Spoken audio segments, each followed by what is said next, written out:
우리는 보통 사람들이 가장 뛰어난 제품 앞에 줄을 선다고 생각합니다. 스펙이 앞서고 성능이 좋고 가격까지 합리적인 물건 앞에 줄을 서는 게 상식이니까요. 그런데 그 상식이 통하지 않는 나라가 있다면 어떨까요? 세계에서 삼성 스마트폰이 가장 안 팔리는 나라가 어딘지 아십니까?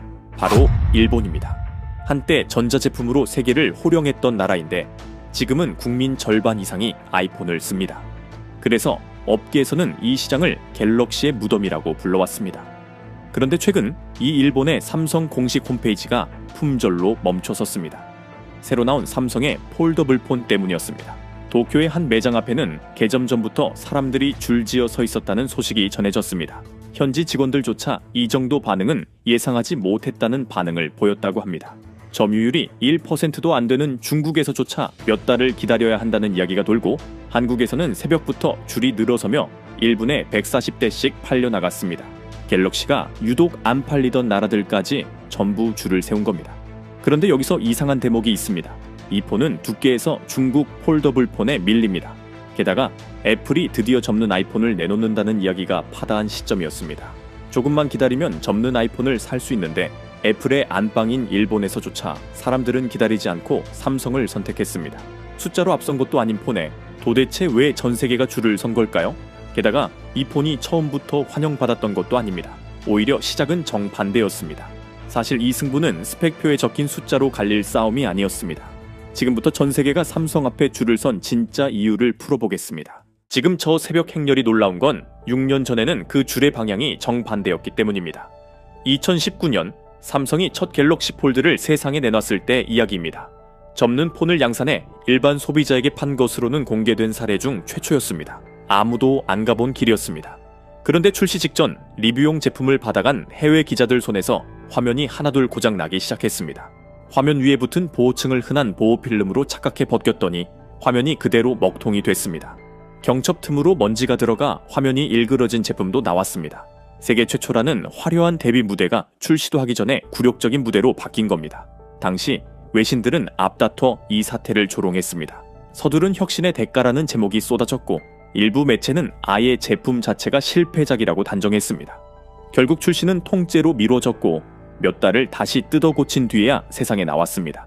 가격은 약 240만 원이었습니다. 그런데 화면에 문제가 생기면 화면 전체를 통째로 갈아야 했고 그 수리비만 약 100만 원이었습니다. 이걸 왜 200만 원 넘게 주고 사냐는 반응이 쏟아진 것도 무리는 아니었습니다. 여러분이 경영진이라면 이쯤에서 어떤 선택을 했을까요? 사업을 접었다면 이야기는 그냥 한 시절의 해프닝으로 끝났을 겁니다. 게다가 접는 폰이라는 물건 자체가 태생부터 어려웠습니다. 화면 한가운데 경첩이 들어가야 하고 배터리는 두 덩이로 쪼개져야 하고 접히는 화면을 지킬 보호층이 겹겹이 필요합니다. 부품은 훨씬 많은 건데 두께와 무게는 일반 스마트폰 수준까지 내려와야 팔립니다. 업계에서는 하루에도 수십 번씩 접었다 펴는 이 조건이 집에 있는 방문보다 훨씬 가혹한 수준이라고 설명합니다. 경첩이 아주 조금만 헐거워져도 화면이 들뜨고 그 틈으로 먼지가 파고들기 때문입니다. 이런 어려움 때문에 폴더블폰은 지금도 전 세계 스마트폰 판매량의 1.6% 남짓에 불과합니다. 스마트폰이 100대 팔릴 때 접는 폰은 2대가 채 안 팔린다는 뜻입니다. 이 좁은 문 앞에서 지난 몇 년간 여러 회사가 소리 없이 갈려나갔습니다. 일부 애널리스트는 이 사업이 몇 년 안에 조용히 접힐 거라고 내다봤습니다. 목표치에 크게 못 미치는 판매량이 해마다 화제에 오르내렸습니다. 중국 업체들이 뒤늦게 이 시장에 뛰어든 뒤로는 오히려 두께에서 따라잡혔다는 조롱까지 나왔습니다. 판매량은 1.6%짜리 틈새 시장, 첫 제품은 세계적인 망신, 수리비는 100만 원, 평범한 회사였다면 이쯤에서 접었을 법한 조건이었습니다. 그런데 삼성은 조금 이상한 선택을 합니다. 그 뒤로 단 한 해도 거르지 않고 매년 다음 세대를 이어서 내놓은 겁니다. 먼저 냉정하게 스펙표를 놓고 비교해 보겠습니다. 중국 화웨이의 매직 V5는 접었을 때 두께가 8.8mm입니다. 최신 갤럭시 폴드의 9.7mm보다 얇습니다. 접는 폰의 두께 싸움에서 1mm 가까운 차이는 결코 작지 않습니다. 여기까지만 보면 승부는 이미 끝난 것처럼 보입니다. 스펙표 위에서는 그렇습니다. 그런데 이 숫자에는 조건이 붙습니다. 특정 색상 한정에 보호필름과 카메라 돌출부는 뺀 수치이기 때문입니다. 실제로 펼쳐보면 카메라 부분이 본체보다 두껍게 튀어나옵니다. 광고판의 숫자와 손에 쥔 물건이 다른 셈입니다. 삼성은 여기서 다른 길을 골랐습니다. 두께 신기록이라는 광고 문구 대신 조건 없는 체감을 택한 겁니다. 그 결과가 무게에 고스란히 남아 있습니다. 이전 세대가 239g이었던 것이 215g을 거쳐 지금은 201g까지 내려왔습니다. 불과 2년 사이 38g을 덜어낸 셈입니다. 겨우 그 정도냐고 생각할 수 있지만 부품이 겹겹이 들어차 더 뺄 곳이 없는 물건에서 이만큼 덜어내는 건 차원이 다른 일이라고 알려져 있습니다. 이 선택의 성적표를 확인해 보겠습니다. 이번 신제품은 출시 첫 7일 만에 144만 대가 팔려나갔습니다. 그동안 국내 신제품 판매의 벽이었던 2019년 갤럭시 노트 10, 11일 동안 138만 대를 팔며 7년간 아무도 못 깬 그 기록을 나으리나 앞당기고도 더 많이 판 겁니다. 이 중 폴더블 모델 하나가 전체의 70%를 차지했습니다. 숫자보다 더 눈에 띄는 건 따로 있었습니다. 예약 구매자의 절반이 10대에서 30대였고 그중 여성 구매자는 전작보다 2배 넘게 늘었습니다. 한때 신기술을 좋아하는 소수 마니아들의 장난감이었던 물건이 지금은 평범한 20대 직장인의 지갑까지 열고 있는 겁니다. 해외 성적도 못지않았습니다. 사전 판매 기준으로 유럽에서 전작보다 20% 넘게, 미국에서 30% 넘게 늘면서 전 세계 판매가 30% 이상 성장했습니다. 물론 국내 판매에는 통신사 보조금 혜택이 있었다는 지적도 나올 수 있습니다.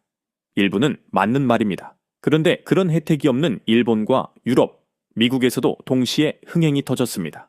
혜택은 불씨는 될 수 있어도 세 대륙에 동시에 불을 지르지는 못합니다. 바다 건너에서도 통했다는 뜻입니다. 지금 이 폰을 손에 쥐고 펼쳐보면 열 때는 가볍게 열리고 닫으면 안정적으로 붙고 70% 넘게 열리면 나머지는 저절로 펼쳐진다고 합니다. 필름을 벗기다 먹통이 되고 먼지에 화면이 일그러지던 그 폰이 6년 만에 여기까지 온 겁니다. 매년 나온 개선판마다 사용자들의 불만이 그대로 다음 설계에 반영됐다고 알려져 있습니다. 한번 팔린 물량 전체가 다음의 설계를 위한 재료가 된 셈입니다. 그리고 한때 조롱하던 그 시장이 지금은 새벽부터 줄을 서고 있습니다. 그런데 이 무게 감량 뒤에는 숫자로는 잘 드러나지 않는 더 큰 이야기가 숨어 있습니다. 바로 이 폰이 접히고 펴지는 그 순간을 6년째 버텨내고 있는 경첩이라는 부품입니다. 경첩 이야기부터 해보겠습니다. 접는 폰의 진짜 승부처는 화소나 처리 속도 같은 화려한 숫자가 아니라 이 조용한 부품의 내구성이라고 알려져 있습니다. 그런데 이 내구성은 실험실에서 뚝딱 만들어지는 게 아닙니다. 기계팔로 수십만 번 접었다 펴는 실험은 가능하지만 기계팔은 언제나 같은 각도, 같은 힘으로 얌전하게 움직입니다. 주머니 속 먼지도 한여름 무더위도 화면을 쥔 채 비트는 손목의 습관도 실험실 안에는 없습니다. 결국 진짜 데이터는 실제로 팔려나간 물건에서만 나오는 셈입니다. 수백만 명의 손에서 폰이 어떻게 떨어지고 어느 각도에서 먼지가 들어가고 몇만 번째 접힘에서 무엇이 틀어지는지 이 정보가 해마다 다음 설계에 그대로 반영됩니다. 한 해 팔린 물량 전체가 다음해의 성적표이자 교재가 되는 셈입니다. 같은 기간 애플은 이 교재를 단 한 페이지도 쓰지 못했습니다. 세계에서 가장 돈이 많은 이 회사는 갖고 싶은 기술이 있으면 회사째 사들이고 필요한 인재가 있으면 팀째로 데려오는 곳으로 알려져 있습니다. 그런 애플이 접는 폰만큼은 아직 단 한 대도 내놓지 못하고 있습니다. 사겠다는 사람들이 줄을 서는 걸 눈으로 확인하고도 말입니다. 업계에서는 경첩 설계에 시간이 걸려 출시가 늦어질 수 있다는 관측이 나오는가 하면 예정대로 준비가 순조롭다는 반대되는 보도도 함께 나오고 있습니다. 정확한 출시 시점을 두고는 아직 전망이 엇갈리는 셈입니다. 분명한 건 같은 기간 한쪽은 여러 세대를 실전에서 쌓았고 다른 한쪽은 이제 막 첫걸음을 떼려 한다는 사실입니다. 그러니까 애플 앞에 놓인 벽의 정체는 삼성의 천재적인 설계가 아닙니다. 육령한 실전에서 얻어맞으며 쌓아온 시간 그 자체입니다. 그런데 이 벽은 한 겹이 아닙니다. 경첩이라는 1층을 넘는다 해도 2층에서 전혀 다른 문제가 기다리고 있습니다. 바로 접히는 화면 그 자체입니다.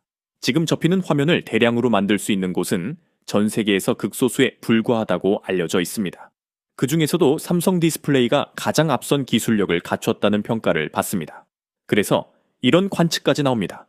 애플이 마침내 접는 아이폰을 내놓는 순간에도 그 안에서 실제로 접히는 화면은 상당 부분 삼성 디스플레이가 만들 가능성이 크다는 겁니다. 완제품 시장에서는 삼성전자가 벽을 쌓았고 부품 시장에서는 삼성 디스플레이가 다시 한번 벽을 쌓은 셈입니다. 공교롭게도 이 두 회사는 이름만 비슷한 게 아니라 실제로는 별개의 기업인데 그 별개의 두 회사가 같은 나라에 있습니다.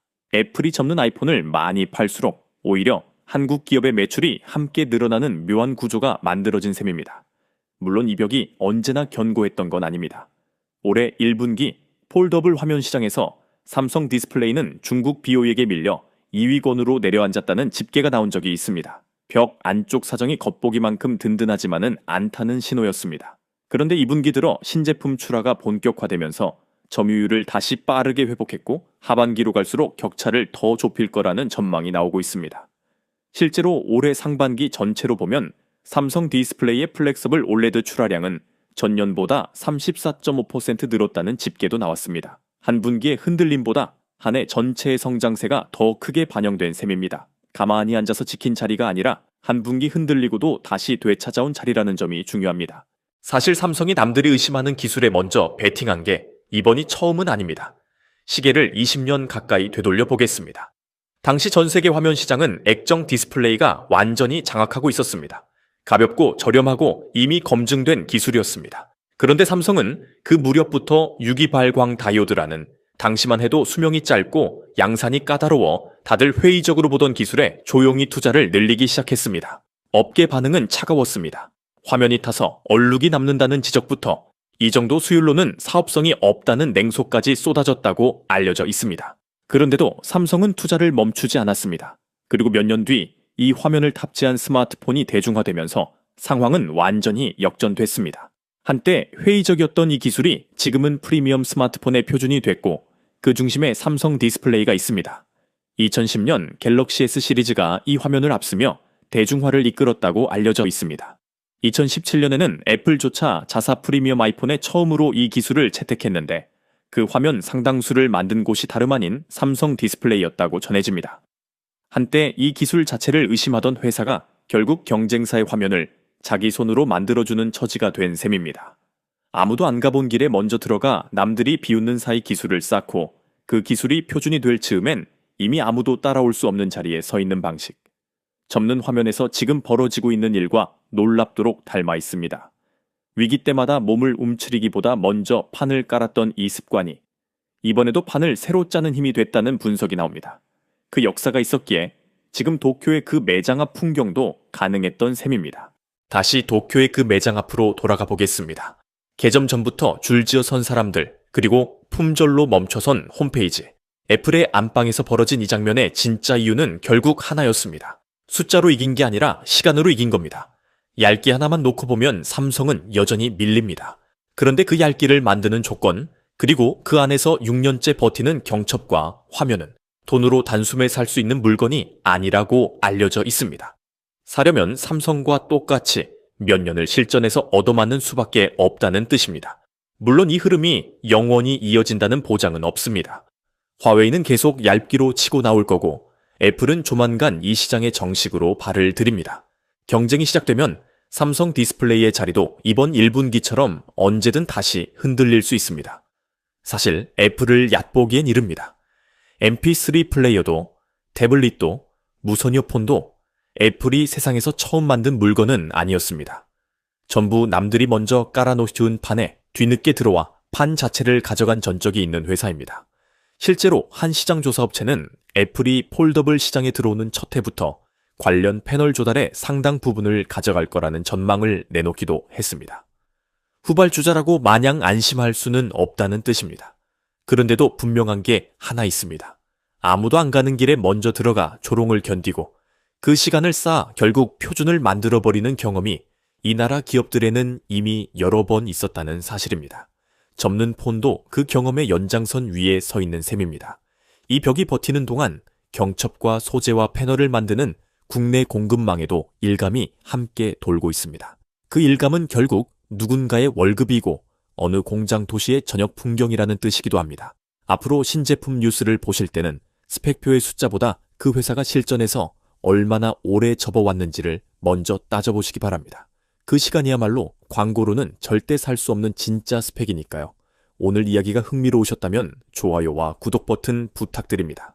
알림 설정까지 켜두시면 다음 이야기를 가장 먼저 받아보실 수 있습니다. 돈투노믹스는 앞으로도 숫자 뒤에 숨은 진짜 이야기를 계속 파헤쳐 보겠습니다.